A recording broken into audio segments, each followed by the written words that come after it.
feminine urge to put on a dress, cook dinner, and greet my husband at the door when he gets home from work. Oh my gosh. Lady, I'm so happy for you. You have a feminine urge. Oh my gosh, it's our deep ancestral calling. As women, we have deep feminine urges in our souls that it's our destiny. We have to put on a dress. We have to cook dinner. We have to greet our husbands at the door when our husbands get home from work. It's our duty as women, and we're made for it. We are made for this kind of devotional service. It is literally wired in our blood. I applaud you, lady. I applaud you. Wow. Look at this woman. Everyone, be like this woman. you know, I applaud her so much that I told her that she should do it. She should go ahead. She needs to submit to her husband. It's all good. She needs to curtsy when he comes home, and she needs to kneel and present the food as a peace offering, like she has to.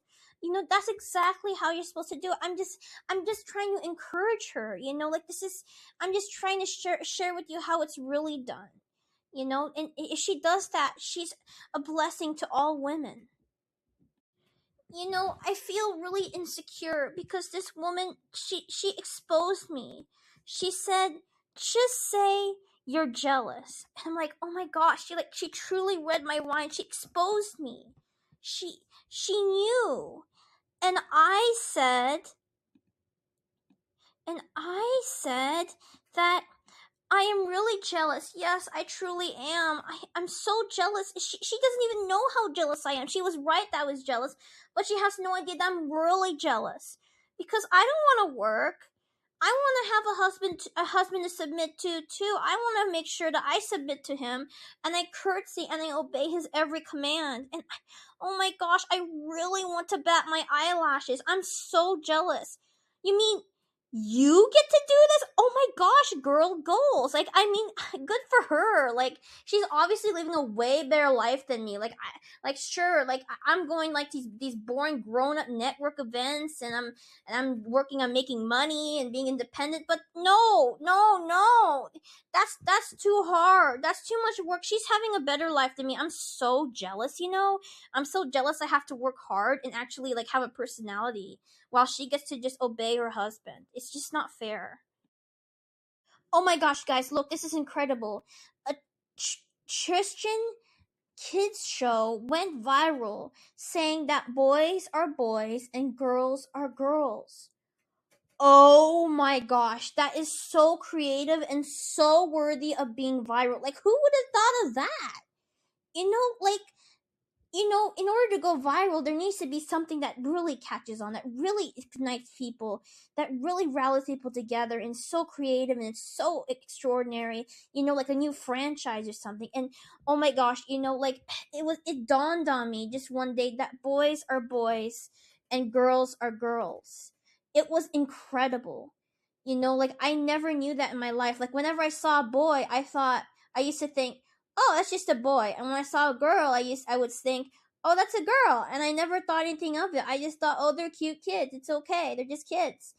But now looking back, I think I must have not understood the gravity that we really have to make sure that we explicitly say that boys are boys and girls are girls. It doesn't matter that they're all children. No, it doesn't matter that they all act the same and they just want fun. No, because we have to make it explicitly clear. This groundbreaking revelation, wonder it went viral. I'm in shock. A woman cooking dinner for the man she loves becomes just serving a man. But serving customers for a paycheck? Empowering. Who told? Who said that?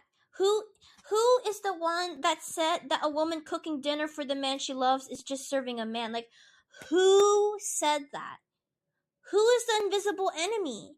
Did someone barge into this woman's kitchen and say, "Hey, you know what? If you cook dinner for your husband, you're serving your man. That's all it is, and it's better to serve customers for a paycheck. It's empowering." Did I hear anyone say that? No. Do whatever the F you want. Just serve your man. Whatever. We don't care. So what, silly goosehead? Nobody cares. A mother wanting to raise her own children becomes a wasted potential, as if motherhood isn't potential fulfilled.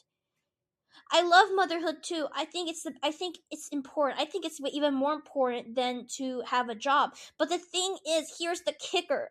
You need to work and have your own savings when you are a mother so that you can provide for your children and set an example to them. So, I think that there's a way to raise your own children and make your own money. Like you're not forced to choose. So, and also, who is the one saying that motherhood isn't potential fulfilled? Who is the one saying it's wasted potential? Who said these things? Most people I know just don't say those kinds of things. That doesn't make any sense. Depending on your spouse becomes dangerous. Depending on 2 incomes, daycare, and a boss and a PTO, perfectly sensible. Huh?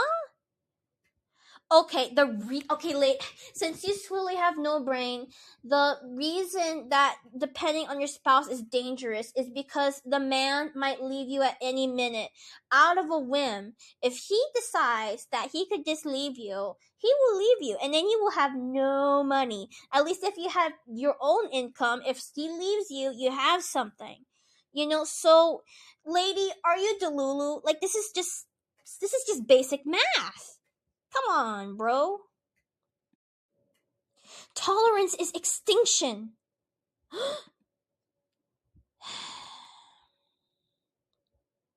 So basically, what happened here is that, unfortunately, I know this is now that I'm serious. This is serious. A woman killed her children, and that's bad. Okay, it's really bad. That was not okay. Anyone defending her is a monster. You cannot kill children. So that's. But this is the woman's reaction, and that's why I'm gonna roast this woman's reaction is that tolerance is extinction, and she is saying that Western now she's starting to bring race into everything. So now she's bringing in her own grievances with race. So she's going, children get identity scripts before they get multiplication tables. Western borders stay open in practice to Africans and Middle Easterners who were never asked to love the place they enter. The daughters of Europe keep paying the oldest tax in history for other people's moral vanity. Hollywood and the press keep selling disillusion as sophistication, then act shocked when the audience starts dying on schedule. Let me put it plainly, we are under siege, and tolerance is the favorite root of liars and the last alibi of traitors. It sounds holy until the thing being tolerated is your placement, your daughters, your children, you're dead. Therefore, no more of it. No more applause to the solvent that eats the house and then bills you for demolition. Tolerance means extinction. I leave you with the Imperium's unpretty little truth. The rewards of intolerance are treachery and betrayal. Remember it well. Okay, I see there's real world issues. Yeah, if the borders are open to Africans and Middle Easterners, just any of them, there's a lot of bad people out there in general who could just come in, and it has been documented, unfortunately. Just to talk to serious tone for a minute, there have been many migrations, people killing, I guess migrants killing people like Europeans, and I feel like white people, we have to be allowed to have our own places. We shouldn't be forced to accept anyone, and we shouldn't be forced to be a minority in our own countries, especially in Europe and the United States. We deserve also a place. Everyone else has their place, and we want our space. But where I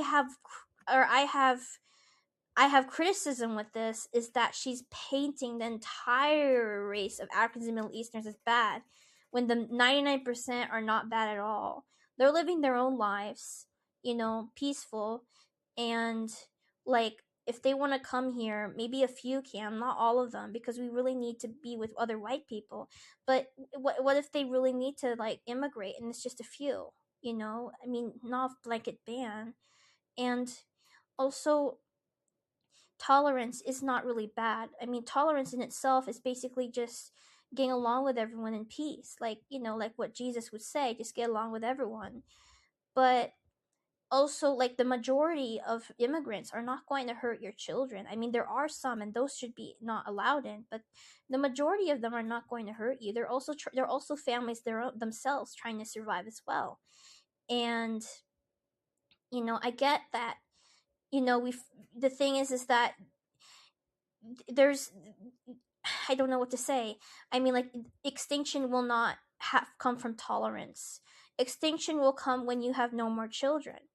You know, if she doesn't want the white people to die out, then we need to have more children ourselves. We can't point fingers at Africans and Middle Easterners who are just living their own lives. We need to have our own children. So her thing is completely misplaced, and not only that, probably racist. Like, I don't know how it feels, but if you're African or Middle Eastern, I feel like what she said is pretty hurtful. You know, so I don't think I would condone what she says, even though I understand there's a lot of real world issues that she is touching on.